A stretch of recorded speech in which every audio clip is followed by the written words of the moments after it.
यह कहानी है मीनापुर गांव की, जहां दो दोस्त रहता था, माधव और विनोद। दोनों दोस्त बेकरी में काम करते और शाम के टाइम मिठाई पहुंचाने गांव से शहर जाया करता। रोज की तरह दोनों दोस्त मिठाई लेके शहर की ओर निकलता है, लेकिन उधर से आते टाइम माधव को देरी हो जाता है। विनोद इंतजार करता है, लेकिन माधव का कोई पता नहीं होता है। विनोद सोचता है, अरे भाई, किस चीज में ये माधव इतना लेट हो गया। शाम होने के टाइम आ गया और ये अभी तक आया नहीं। क्या करूं इसका? क्या पता ये रास्ता बदल के चला गया हो या पहले चला गया हो। मैं निकल जाता हूँ, उसके इंतजार और करूँगा तो शाम हो जाएगा और पता नहीं रात को कौन सा चोर मिले और हमें सब कुछ लूट के चला जाए। ठीक है, मैं चला जाता हूँ। इतना सोच के विनोद वहां से चला जाता। वो जंगल से जा रहा होता है, तभी उसे किसी की रोने की आवाज आती है।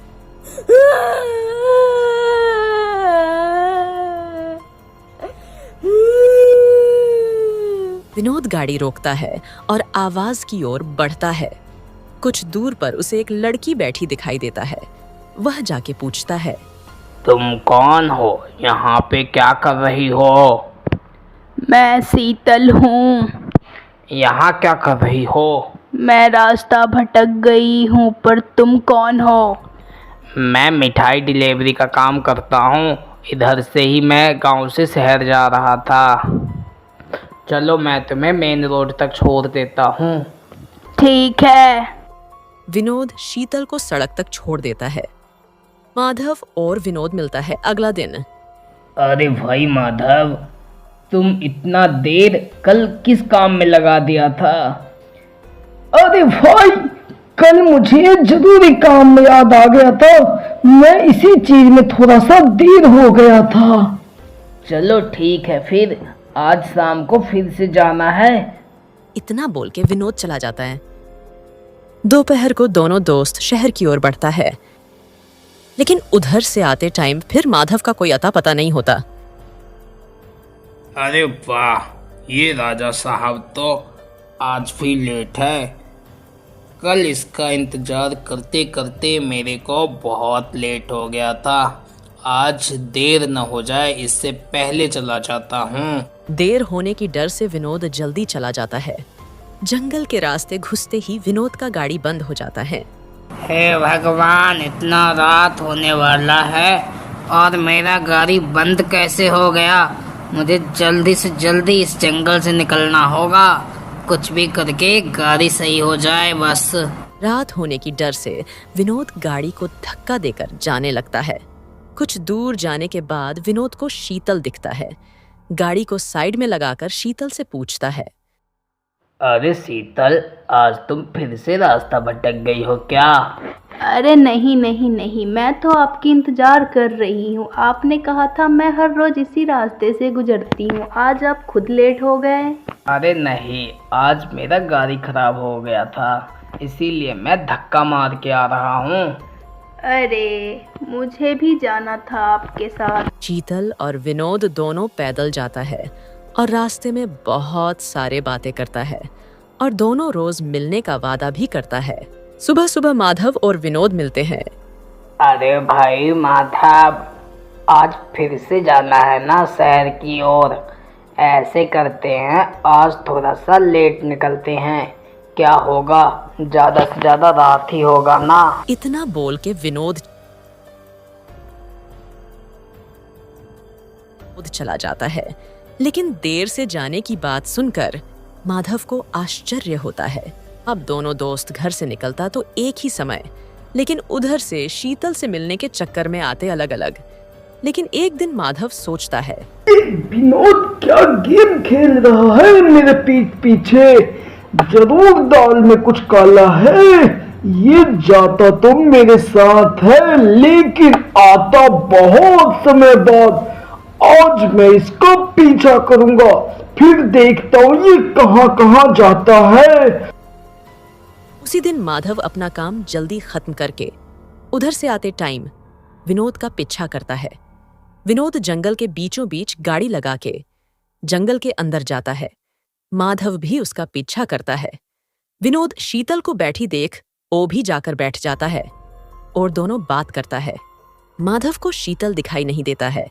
माधव सोचता है विनोद कहीं पागल तो नहीं हो गया। माधव सोचता है ज्यादा देर रुकना सही नहीं होगा और चला जाता है।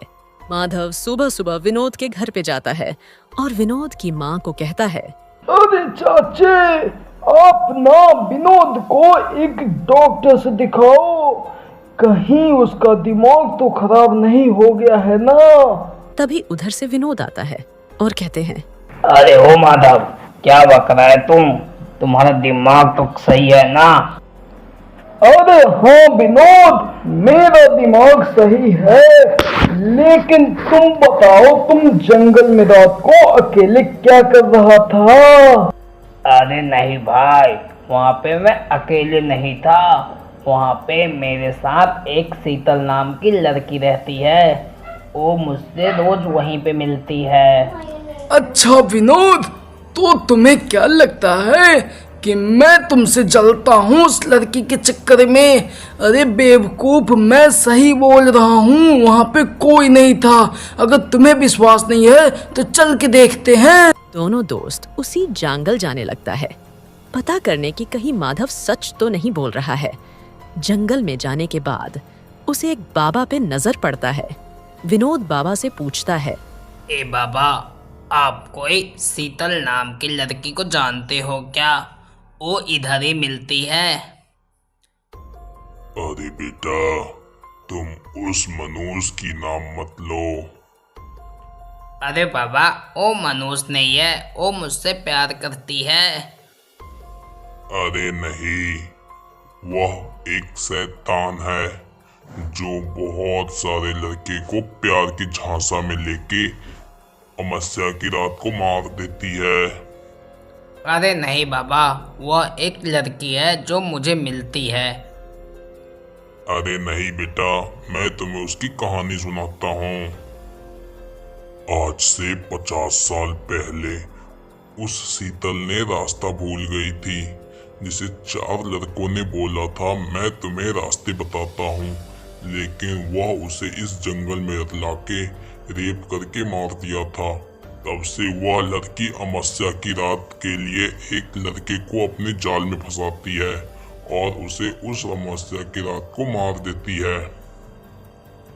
अगर ये बात सही है तो उस लड़की को आत्मा की शांति कैसे मिलेगी बाबा? वो तो मुझे भी नहीं पता, इसके लिए तुम्हें कोई पंडित से पूछना पड़ेगा। ठीक है बाबा, धन्यवाद। मैं उस शीतल को मुक्ति जरूर दिलवाऊंगा। दोनों दोस्त एक बाबा के पास जाता है और सब बात बता देता है। बाबा शीतल को मुक्ति दिलाने का उपाय बताता है। देखो बेटा, अमावस्या की रात आने से पहले वो तुम्हें खत्म करे, इससे पहले तुम्हें उसे खत्म करना होगा। मैं इसका उपाय तुम्हें बताता हूँ, मैं जैसा बोलूँ तुम वैसा ही करना, ठीक है?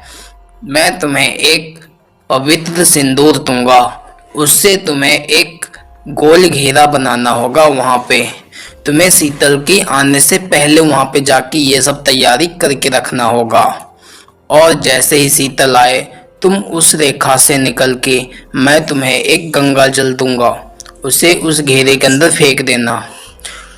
शीतल अपने असली रूप में भी आ जाएगी और मैं उस टाइम आके उसे मंत्र से मुक्त कर दूंगा, ठीक है? विनोद बाबा के बताई बात को ध्यान में रखकर पूरी तैयारी के साथ शीतल के आने से पहले पूरी तैयारी करके बैठा रहता है। थोड़ी देर बाद शीतल आके बैठती हैं। तभी विनोद थोड़ा दूर पे जाकर गंगा जल फेंक देता है।